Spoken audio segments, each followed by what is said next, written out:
Now we're going to work on some hip mobility. Firstly, we're going to learn how to internally and externally rotate each leg individually and then together. So, how we're going to do this? We're going to straighten out one leg from a sitting position, and we're going to place the sole of our opposite foot on the outside of our knee. The goal here is to get the outside of that left knee here to touch towards the floor. So this hip is now going into external rotation. You can use your hand or your elbow to help with that rotation, and you can also turn this into a hamstring stretch and calf stretch for the right side of the body as well, leaning into it.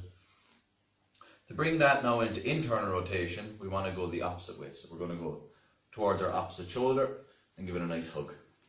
So that's going to feel the stretch right up at the back of the bum. To do both together into external rotation, place the soles of the feet together. Draw the heels as close up to the groin as you can, grabbing either under the feet like so or onto the shins like so if you're more limited in your back here. And again, spending time here using your elbows to get more rotation. You can rock side to side, rotate around, and just play in that position. Another way to do this, of course, is let the legs cross and sitting like so. Again, similar principles here, using your upper body to help create more rotations and generate that stability through the hip as you're balancing in this position. The next one now is for internal rotation. You can do this 2 legs at a time, but I think it's a bit aggressive, so probably best to do 1 at a time. What we want to do here is take our feet out nice and wide, knees angled to about 45 degrees. You can rest back on your hands for this one if you wish, and just drop 1 knee in at a time. As I said, you can go 2 at a time, but it's a little bit aggressive. Next, we're going on to our 90-90.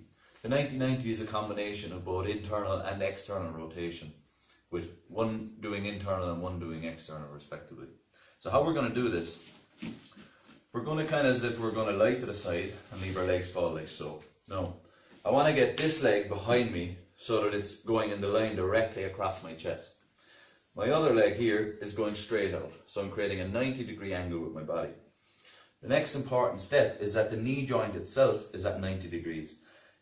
If it's in here or if it's out here, we're losing the leverage that we're getting from our shin bone here in at the hip. So we want that at 90 degrees and same back here.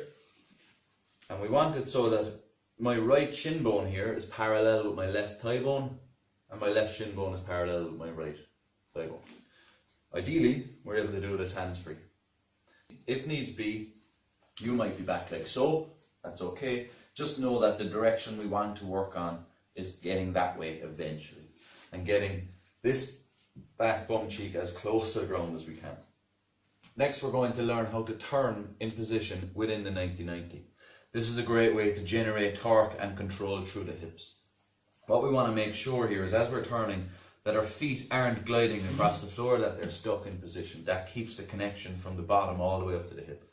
What we want to do here is pretend that they're stuck in position. Again, if you're leaning back like so, that's okay. We can even use our hands to get around as well. What you want to do is pretend that you have a handle here and a handle here. And then lift those handles up as your body rotates around. Keep the feet where they are and land back in position. Once in the new position, you might need to relook at a couple of angles to make sure that you're getting those 90 degrees again. This next exercise is for our hip flexors. As we rarely get our hips above 90 degrees of flexion during sitting down, we're often quite weak at the end range in hip flexion. Leaving both legs out, what we want to do is lift, so we're getting above 90 degrees here, and then back down nice and slow. We can repeat repetitions, just straight up and down, or we can start to bring in rotation through the hip as well, and control and down. You can start to increase the range as you go, making sure you keep that height to wherever you decide to drop. Okay, now we're going to go through the potty squat.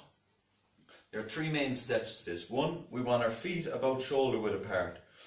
Ideally, the feet will be angling out at about 30 degrees. Now, if we have reduced ankle mobility, we'll have to edge them out to a bit of a wider angle, but we can work back towards that ideal 30 degrees angle. The next step, once the feet are set, is softening the knees.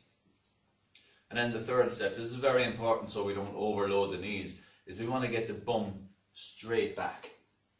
Once we have the bum back, then we can go down.